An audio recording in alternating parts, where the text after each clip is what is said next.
MBC Network News, President Duterte pinayuhang manahimik, iwasang magmura at magtrabaho na lang. Senator De Lima muling nag-walk out. Mark Anthony Fernandez arestado sa droga. Sa ating trending news, trending dalawang sasakyan na gitgitan sa toll gate. Sa good news, mga kababaihang Pinoy umarangkada sa larangan ng negosyo. Sa Alam Ba News, alamin, sino nga ba si Peter Ko? Mamaya sa news coverage, monkey lights na imbento. Balita mula sa Northern Ireland, ginang pinagbabato ng 3 kalalakihan. Sa Game Now, Meralco nakapasok na sa Governor's Cup Finals. Sa showbiz, Krista Miller arestado sa buy-bust operation.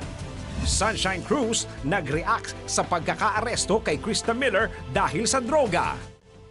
Mula sa bulwagang pambalitaan ng Manila Broadcasting Company sa Pasay City, ito ang MBC Network News.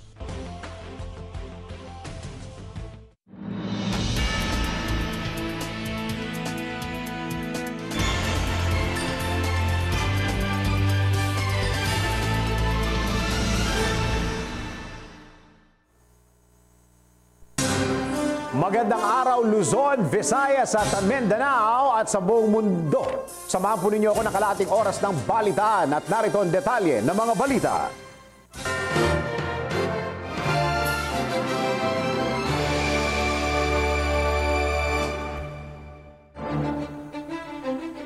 Ilang mga kaalyado na ni Pangulong Duterte ang nagpahayag ng kanilang pagkabahala sa matatalas na pahayag ng Pangulo, hindi lamang laban sa mga malalaking personalidad sa bansa, ngunit maging sa ibang bansa gaya nila US President Barack Obama at UN President Ban Ki-moon. At kung sino-sino at ano-ano nga ba ang mga naging payo nila sa Pangulo. Alamin natin ang ulat mula kay RH09, Sunny Casulia. Pinayuhan si Pangulong Duterte ng kanyang mga kaalyado na iwasan na ang pagsasalita lalo na ang mga masasakit bago mapahamak ang bansa. Kabilang sa nagbigay ng unsolicited advice sa Pangulo si Speaker Pantaleon Alvarez, House Majority Leader Rodolfo Pariñas, Senator Richard Gordon at Senator Panfilo Lacson. Pinuna ni Gordon na napapahamak ang Pangulo ang kanyang sarili dahil sa kadaldalan at pagmumura, bagay na sinang-ayunan naman ng iba pang malapit sa presidente. Una, maingay ang Pangulo. Sobrang ingay ng Pangulo. Tama lang na, pakita niya na galit siya sa droga. Pero huwag na siya magingay na, papatayin kita, I will kill you. Hindi tama yan. Kaya, he is falling on his own sword. Nadadapa siya sa kanyang espada. Dahil salita siya ng salita, napagbibintangan tuloy ang buong bansa na yan ang nangyayari. RH9, Sunny Casulia, naglilingkod sa pagbabalita.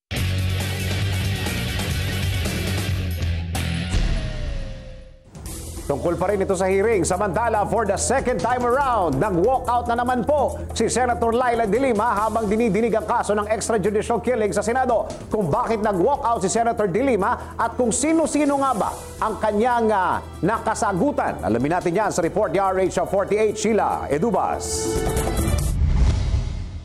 Nauwi sa bangayan ang pagdinig ng Senate Committee on Justice and Human Rights kaugnay sa iniimbestigahang extrajudicial killings sa harap ng pinaigting na kampanya kontra droga ng Duterte administration. Nagkainitan sina Committee Chairman Dick Gordon, Senator Laila De Lima at Senator Antonio Trillanes IV nang lumitaw sa kasagsagan ng hearing ang hinggil sa kasong kidnapping with ransom na isinampa ng NBI kay Edgar Matubato noong 2000. Lalong uminit ang ulo ni Gordon kay De Lima nang malamang umalis na ng Senado si Matubato at inakusahan ito na itinatago ang impormasyon o concealment of information. Hindi tinanggap ni De Lima ang akusasyon ni Gordon dahil sinabi na umano ito ni Matubato sa unang pagdinig kaugnay sa kasong isinampa laban sa kanya. Matubato has already said Mr. that Chairman, a case Mr. was Chairman. filed against him. Out of respect for everybody, I will I am walking out. Mr. Chairman. I'm sorry. Para sa MBC Network News, RH48 Sheila Edubas, naglilingkod sa pagbabalita.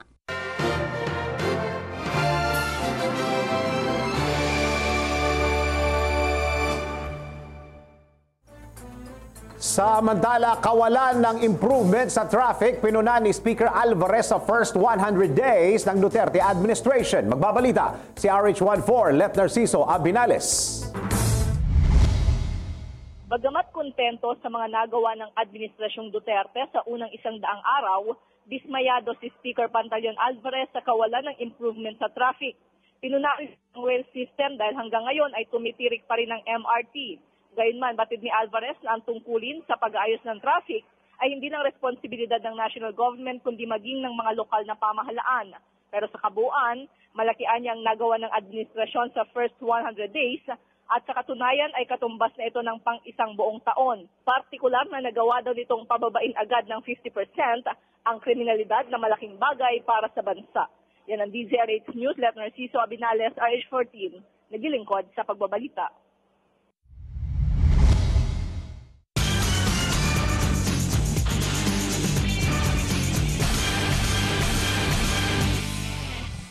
Babalaho sa mga artista, nagsisimula ng targetin po ng mga pulis sa mga personalidad, partikular yung mga artista po na gumagamit ng illegal na droga. Sa katunayan, nasampulan na po si Mark Anthony Fernandez na naaresto ng mga pulis alas 8 kagabi matapos mahulihan ng 1 kilo ng marijuana. Alamin natin ang buong pangyayari mula kay RH44 Vien Dacles. Nahulihan ng aktor na si Mark Anthony Fernandez ng may 1 kilo ng marijuana sa checkpoint ng Angeles City dakong alas 8 kagabi. Nakakulong sa Angeles City Police Station 6 ang anak ng yumaong action star Rudy Fernandez kay Alma Moreno. Pinahinto sa checkpoint ang aktor pero imbes na huminto ay pinasibat nito ang sasakyan dahilan para habulin siya at ma-corner ng mga pulis sa San Fernando, Pampanga. Umamin si Mark Anthony na sa kanya ang marijuana pero gamot niya raw ito para makaiwas sa sakit na cancer gaya ng nangyari sa kanyang ama. Para sa MBC Network News, RH44 Vien Dacles, naglilingkod sa pagbabalita.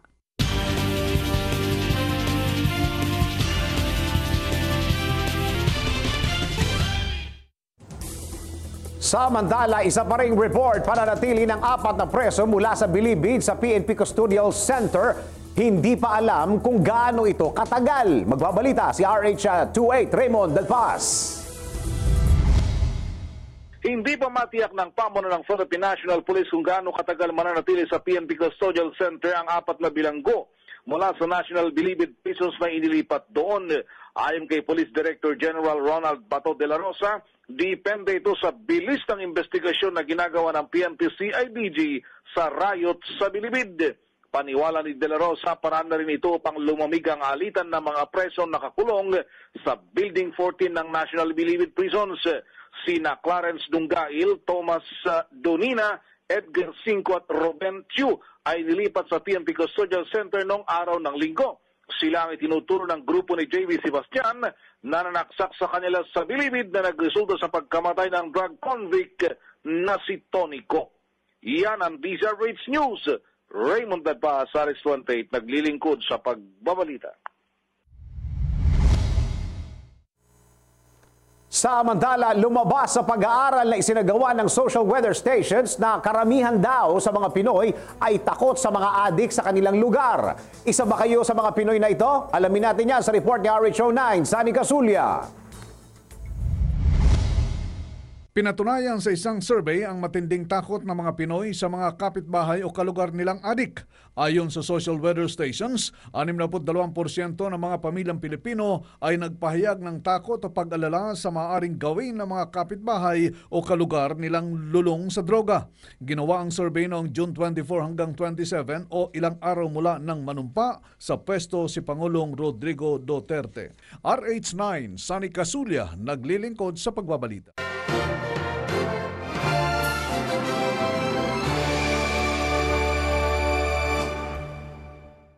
Good news para sa mga empleyado pero bad news naman para sa mga employer.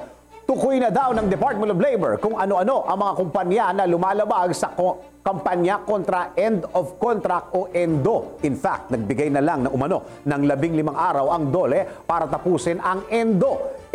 Dedetalye yan sa report na ito mula kay RH48 Sheila Idubas.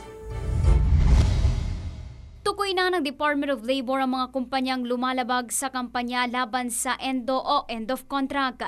Ito ang tiniyak ni Labor Secretary Silvestre Bebot Bello III sa harap ng kanyang kautusang umpisahan na ang pag-shutdown sa mga abusadong kumpanya. Sinabi ng kalihim na matapos mabuo ang konsepto sa pagbuwag ng labor contractualization ay nag-umpisa na rin kumilos ang mga labor inspector ng ahensya. Para sa MBC Network News RH48, Sheila Edubas, naglilingkod sa pagbabalita.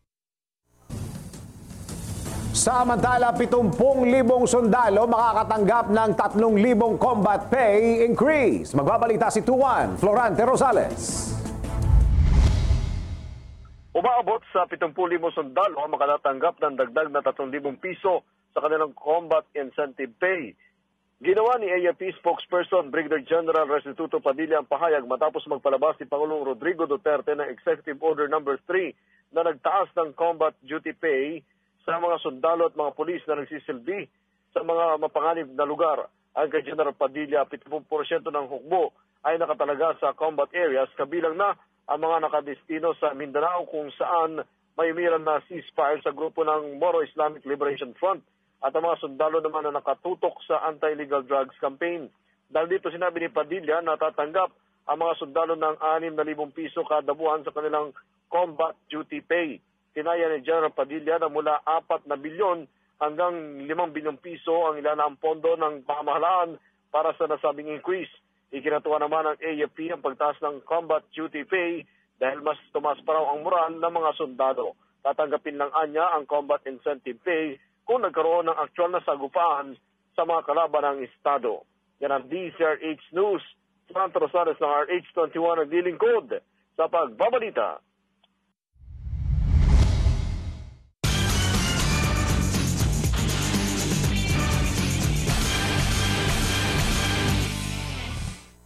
O para naman sa mga mahilig sa libre dyan, isang estudyante ang nahulihan ng cocaine sa NAIA. Ayon umano sa sospek. Ito pinangakuan daw ng isang Brazilian national ang estudyante na ililibre siya sa lahat ng kasama na ang ticket, hotel, tour, kasama pa ang pocket money.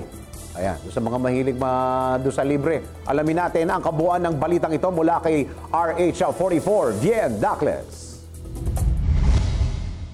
Babala sa mga mahilig sa libre dyan, nahulihan ang tinatayang 20 milyong pisong halaga ng cocaine ng isang estudyante sa Ninoy Aquino International Airport Terminal 3. Kinilala ang inarestong estudyante na si John Villamin Jr., 22 anyos, na dumating sa Pilipinas mula sa kanyang connecting flight sa Dubai matapos ang kanyang 5 araw na pananatili sa Rio de Janeiro, Brazil. Batay sa report, hinarang si Villamin ng Interagency Anti-Drug Task Group at nang buksan ang kanyang bagahe ay natuklasan ang nakatagong 4.8 kilogram na pure cocaine.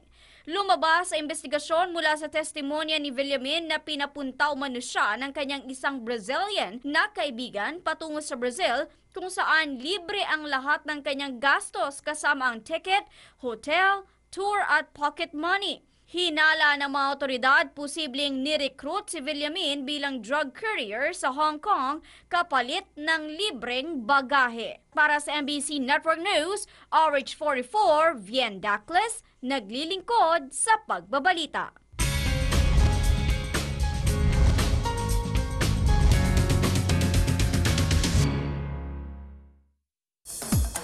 Showbiz naman tayo, Krista Miller arestado sa buy-bust operation. Magbabalita si RH43, si Rocky. Timbog ang sexy actress na si Krista Miller sa isinagawang buy-bust operation sa isang gasoline station sa Valenzuela City. Ito'y matapos na ituro ito ng 2 babaeng model ng isang men's magazine na kanilang pinagkukunan ng shabu. Si Krista ay naaresto kasama ng isang nagangalang Aaron Medina matapos na magpanggap na buyer ang mga pulis. Naganap ang bentahan ng shabu sa pagitan ng aktres at nakagawad ng otoridad sa may Shell Station sa General Tiburcio de Leon Street, malapit sa Santolan Road, bandang alas 9 ng gabi, kung saan bumili ng halagang hanggang 3,000 piso ang police asset. Una rito na aresto ang dalawang modelo na sina Lia Alilin Bolla, 24 anyos at Jeremy Padulina, 30 anyos sa isang drug bust sa isang bahay sa Project 4 Quezon City matapos isumbong ng mga kapitbahay na pinupuntahan ng mga ito na nagkakaroon lagi ng bentahan ng droga sa nasabing bahay. Kung matatandaan din, ang 26 anyos na si Krista ang itinuturo ni Sunshine Cruz na siyang dahilan kung bakit nasira ang relasyon nila ng kanyang mister na si Cesar Montano. At yan aking balita. Ako naman si RH43 Rocky, ang inyong kaliga sa mundo ng showbiz.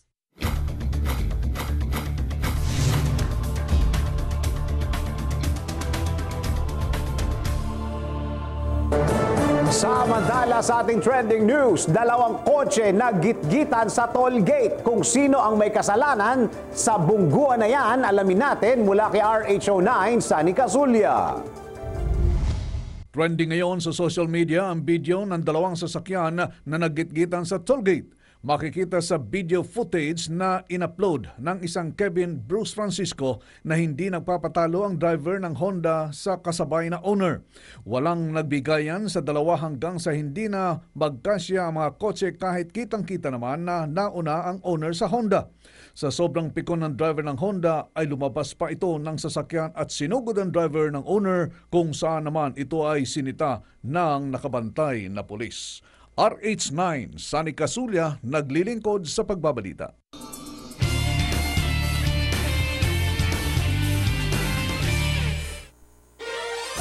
Cool lang, cool. Sa ating good news, women domination. Ito ang pinatunayan ngayon ng mga Pinay business executives matapos kilalanin ang bansa sa kategoryang ito. Paano ito nangyari? Alamin natin ang kabuang magandang balitang yan. Nagbabalik si RH09, Sunny Casulia. Kinilala ng isang global financial giant ang paghahari ng mga Pinay business executives sa pagpapatakbo ng kumpanya.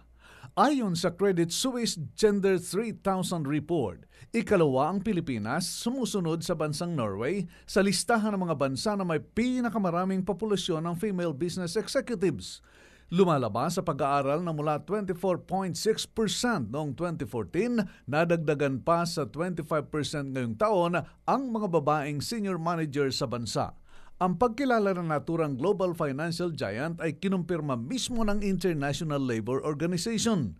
Isa pang pag-aaral noong 2015 ang nagsasabing halos kalahati ng mga manager sa Pilipinas ay dinudumi na ng mga babae. At yan ang ating good news. RH9 Sunny Casulia naglilingkod sa pagbabalita.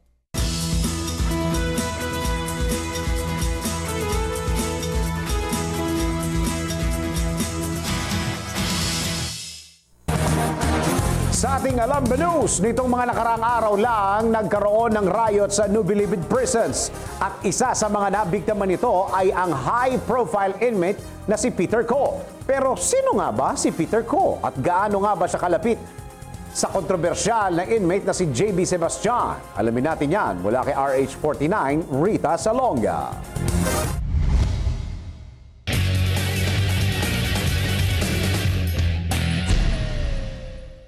Sino si Peter Ko?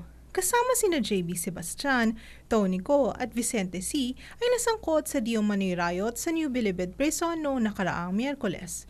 Nagtamo ng saksak sa iba't ibang parte ng katawan ang nasabing high-profile inmates at habang sina Peter Ko, Sebastian at C ay out of danger na at kasalukuyang nagpapagaling sa ospital, hindi sinuwerte si Tony Ko at namatay siya ilang minuto lang pagkatapos niyang madala sa ospital. Sa kasalukuyang pandinig sa Kongreso tungkol sa di umano'y talamak na bentahan ng iligal na droga sa loob ng PE, isa si Ko sa tinaguriang Bilibid-19. Si Ko, tunay na pangalan ay Wu Tuan-Yuan, ay tinaguriang big-time supplier ng droga sa Luzon at Kamaynilaan. Kilalanin natin kung sino nga ba si Peter Ko. Maglagon lang sa www.tcrhnews.com para sa kabuang balita.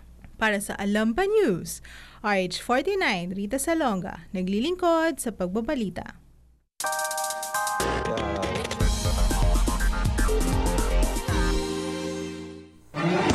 Sa ating news covery, good news naman para sa mga mahilig magbisikleta. Isang kakaibang LED lights ang naimbento ng grupong Monkey Electric. Kung paano ito gamitin at kung paano ito gumagana, alamin natin yan. Mula kay RH48, Vien Dacles. Mahilig ka bang magbike sa gabi? Gusto mo bang gawing kakaiba ang iyong pagbibisikleta? Isang kakaibang LED lights ang naimbento ng grupong Monkey Electric, ang grupong mahilig sa pagbibisikleta, at ito nga ang tinatawag nilang Monkey Light. Ito ang nakatutuwang bike wheel lights na siguradong magbibigay ng ngiti sa lahat ng mga makakakita. Meron itong iba't ibang model na may iba't ibang color at theme choices, mula sa bright colors hanggang sa amazing disco party effects. Hindi rin kailangang mangamba kung umulan dahil lahat ng lights ay IP67 waterproof at ginawa para sa lahat ng weather condition. Ito ang kauna-unahan at most advanced bicycle wheel display, full-colored, full-wheel at double-sided display na may kapasidad na magpakita ng image at video sa bicycle wheel. Ang rechargeable batteries na ginagamit ng Monkey Lights ay mas matagal kaysa sa ordinaryong common rechargeable battery, kung kaya't hindi agad-agad na pinapalitan. Nais din ng Monkey Lights na makaengganyo ng mga tao na mas gumamit ng bike. At yan ang ating news coverage. RH44, Vien Dacles, naglilingkod sa pagbabalita.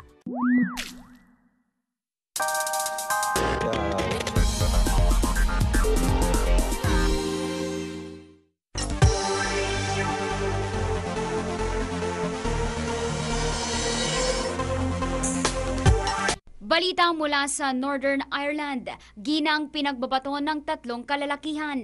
Iniimbestigahan na ngayon ng mga otoridad ang video kung saan makikita ang isang ginang na binabato ng 3 binata. Ayon sa biktima, wala siyang ginagawang masama sa mga kabataan at sinusundo lamang niya ang kanyang anak na lalaki nang bigla na lang siyang pinagbabato ng mga ito. Nang tanungin niya kung bakit siya binabato, sinabi ng mga kabataan na isa kang immigrant at hindi ka dapat nandito sa aming bansa. Sinabi naman ng mga otoridad na kilala na nila ang mga kabataan na nasa likod ng nasabing insidente. Mariin namang kinundina ni Patrick Yu, Director ng Northern Ireland Council for Ethnic Minorities, ang ginawa ng mga kabataan at sinabing hindi nila papalampasin ang kahalintulad na pag-uugali lalo na't nalalapit na ang Brexit debate sa Conservative Party Conference. At yan ang balita mula sa Ibayang Dagat. RH48, Sheila Edubas, naglilingkod sa pagbabalita.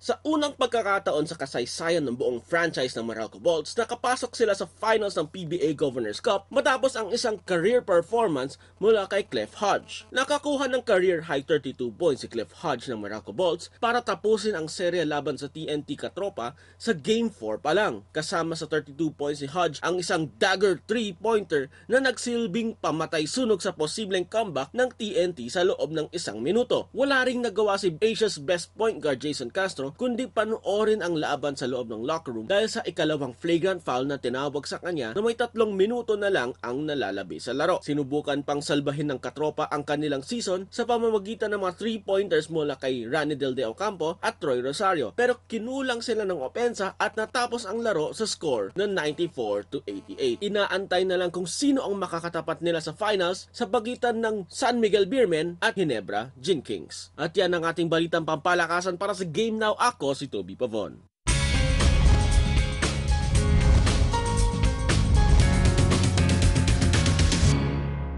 Hindi napigilan ni Sunshine Cruz na magbigay ng komento kaugnay sa pagkakahuli sa dating sexy actress na si Krista Miller dahil sa droga. Nag-react si Sunshine matapos matanong na isang follower nito sa kanyang Instagram account kung ano ang masasabi nito sa pagkakaaresto kay Krista. Bagamat binura na ng kanyang follower ang tanong nito, ngunit ayon kay Sunshine, hindi siya natutuwa sa misfortune ng iba. Idinagdag pa ng actress na ang pagkakaalam niya ay may anak na si Krista, kaya't kawawa naman umano ang anak nito dahil sa nangyari sa actress.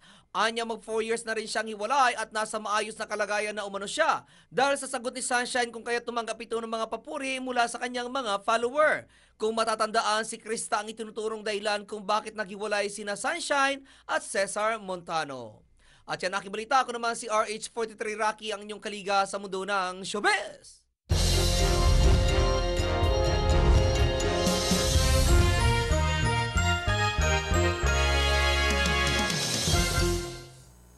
Para naman sa ating weather report, ito na nga ba ang tamang panahon para maglaba at magkulak?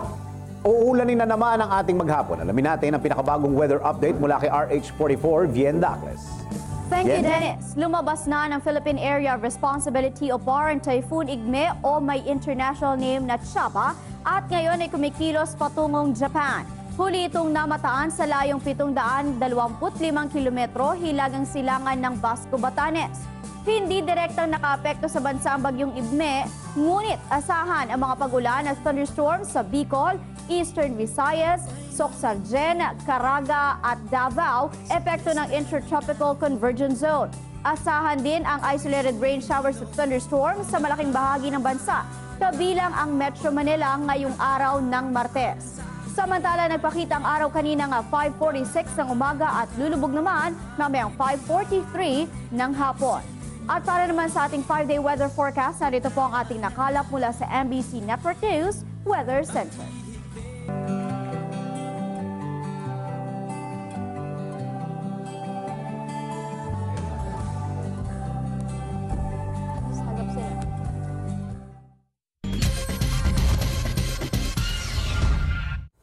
Isang kababasok lang pong balita, umabot na sa 20 katawang namatay matapos sumabog ang isang bomba habang isinasagawa ang Kurdish wedding sa hilagang silangan ng syudad ng Syria. Kasamang namatay ang groom at isang politiko, habang kritikal naman ang mga nasugatan sa nasabing pagsabog. Ayon sa People's Protection Units ng nasabing bansa, hindi pa malaman ang tunay na dahilan ng nasabing pagsabog. Bagamat tinitingnang anggulo ng suicide bombing. Samantala, ayon naman sa Syrian state media, umabot na sa 30 ang namatay habang 9 ang sugatan sa nasabing insidente. Samantala, bago tayo magpaalam, mag-Christmas countdown na muna tayo. Ilang araw na lang, Pasko na. Meron tayong 81 days, 12 hours, 29 minutes at 20 seconds. At sumayin na naman ang kalating oras ng ating balitaan. Mga impormasyong dapat ninyong malaman saan mang sulok ng mundo sa ngalan ng bubo ng MBC Network News. Ako po inyong lingkod sa pagbabalita. Ako po si Dennis Atenor Jr. Bukas, alas 11 po ng umaga. Tuloy-tuloy po ang ating balitaan dito lamang sa MBC Network News.